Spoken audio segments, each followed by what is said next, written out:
Kevin Durant muntik na sa Timberwolves. Sa offseason matutuloy?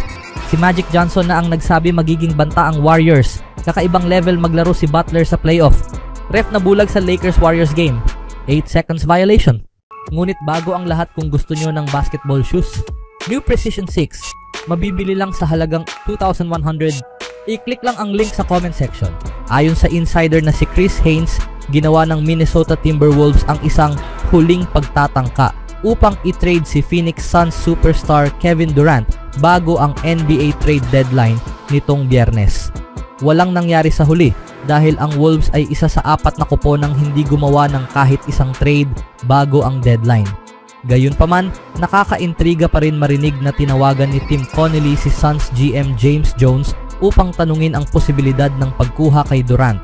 Ang anumang trade deal ay magiging komplikado at mangangailangan ng matinding pagkamalikhain upang maisakatuparan. Dahil ang Wolves ay lampas sa second apron, hindi nila maaaring pagsamahin ang mga sahod o kumuha ng mas mataas na salary cap kaysa sa kanilang ipapadala sa isang deal. Sa $51 million cap hit for Durant, na mas mataas kaysa sinuman sa roster ng Minnesota, kailangan muna nilang bumaba sa second apron upang maisakatuparan ang trade. Sa teorya, maaari nilang gawin ang maramihang trades na ia-anunsyo bilang isa upang bumaba sa apron at pagkatapos ay kunin si KD. Ngunit kung paano eksaktong maisasagawa ito ay mahirap isipin. Hindi ibibigay ng Wolves si Anthony Edwards at hindi nila maaaring ipamigay si Rudy Gobert, kaya malamang na ang package deal ay kailangang isama sina Julius Randle, Jaden McDaniels at ang first round pick ng Detroit sa susunod na taon, kasama ang ilang future second round picks.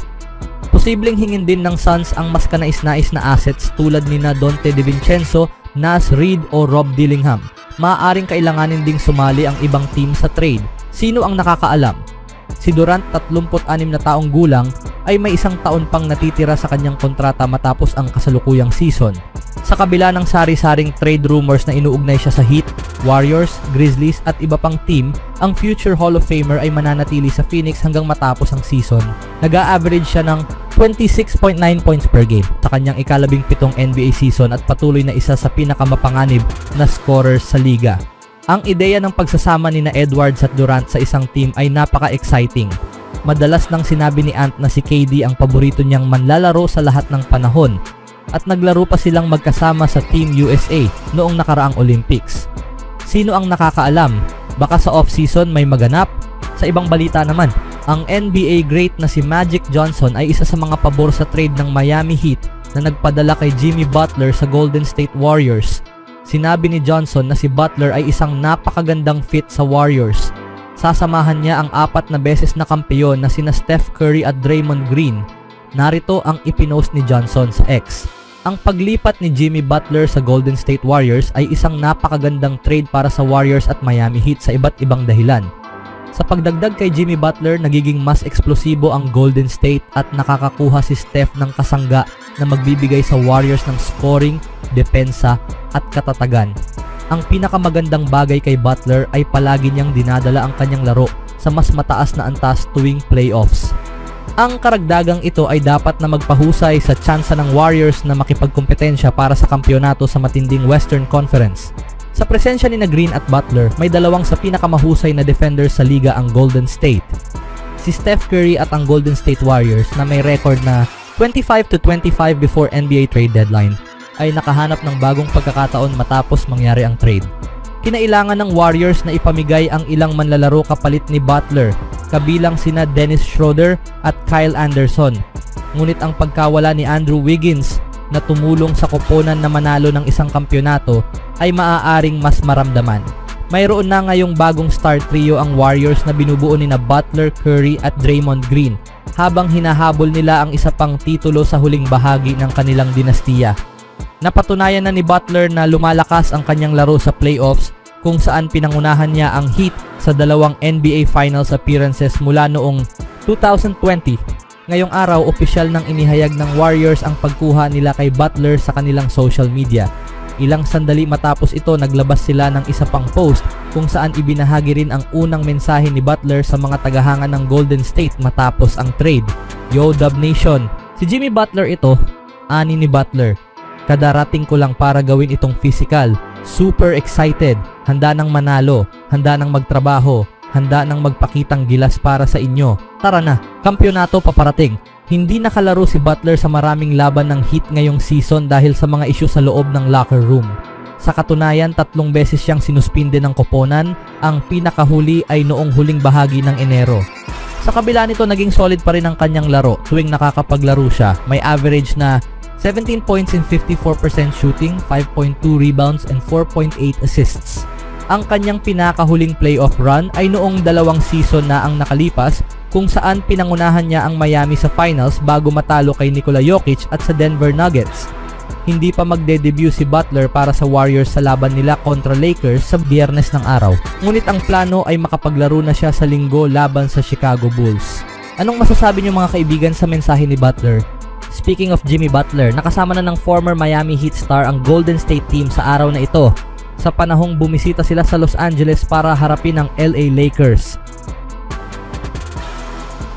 Sa unang laro, mainit ang simula ng home team na pinangunahan ni Austin Reeves ang puntos sa isang steal at nagtagumpay sa isang layup na may kasama pang foul. Samantalang sa kabila, 3 ang unang ibinigay ni Post mula sa pass ni Podziemski.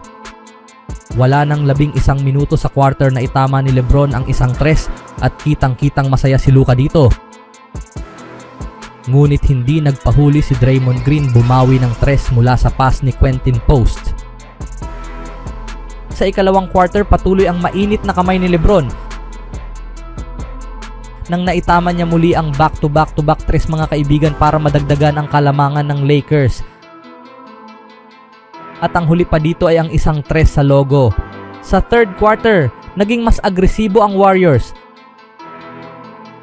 Nakakuha ng steal si Curry na naghatid sa isang fast break dunk ni Draymond. Napa-time out tuloy ang Lakers ng maaga. Sa pagbabalik, nasundan pa ito ng isang magandang play ng Warriors nang makita ni Hield si Draymond na open sa ilalim ng ring. Bago nangyari ang veterans connection, Curry nahanap si Green sa gitna at hindi ito sinayang ni Draymond mga kaibigan. Malapit na sa 5 minuto ang natitira sa third, nagparamdam na si Gary Payton nang gumawa ito ng magandang cut at nagtagumpay sa isang layup na may kasama pang foul. At ang sumunod, muntik pang magkagulo mga kaibigan sa pagitan ni Vanderbilt at Looney. Wala ng 4 na minuto sa quarter. Stephen Curry nag-attempt ng 3 basket mula sa pass ni Santos. Pat Spencer naramdaman rin ang epekto sa laro na ito mga kaibigan. Tough shot over kay Vando. Sa huling quarter mga kaibigan, magandang passing ang ipinakita ng Warriors sa puntong ito na nagtapos sa isang layup ni Looney sa ilalim. Ngunit bumawi si Gabe Vincent ng big 3 para sa Lakers. Malapit na sa 7 minuto ang natitira sa last quarter. Basket ang floater ni Curry at may kasama pang foul. Wala ng 5 minuto. Kakapasok lang ni Curry sa laban na ipasok agad ang isang 3.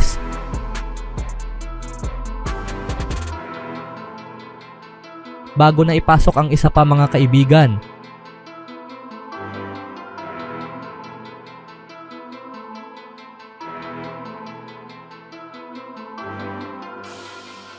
Ngunit isang 3 ang nagpahina ng Warriors mula kay LeBron James.